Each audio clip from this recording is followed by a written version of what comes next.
আসসালামু আলাইকুম। আমি টাইটেলে একটা বাক্য ব্যবহার করেছি।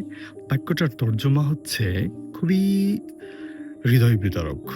মানুষের ভালো থাকা মানুষ সইতে পারে না।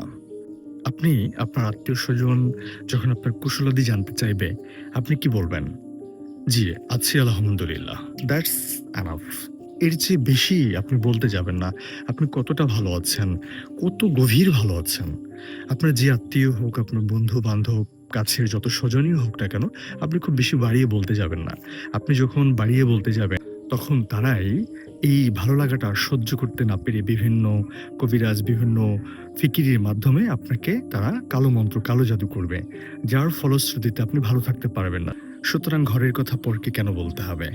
হাদিসে যেটা আছে আপনি বলবেন আলহামদুলিল্লাহ। এই কথার মধ্যেই সকল অর্থ নিহিত রয়েছে। সুতরাং বাড়িয়ে বেশি করে কিছু বলার প্রয়োজন নেই। আপনি ততটুকুই বলবেন যতটুকু আপনাকে বলতে বলা হয়েছে। যখনই বাড়িয়ে বলতে যাবেন আসলে মানুষ তো সকলেই সমান না। সবার দিল তো আর ভালো না, পবিত্র না। কেউ আপনাকে জাদু করবে, কেউ আপনাকে কালো জাদু করবে, আপনার উপর কেউ হিংসা করবে। এর ফলে কি হবে? আপনি দুনিয়াবি যে সময়টা যে জিন্দেগি আপনি পাবেন, আপনি ভালো থাকতে পারবেন না।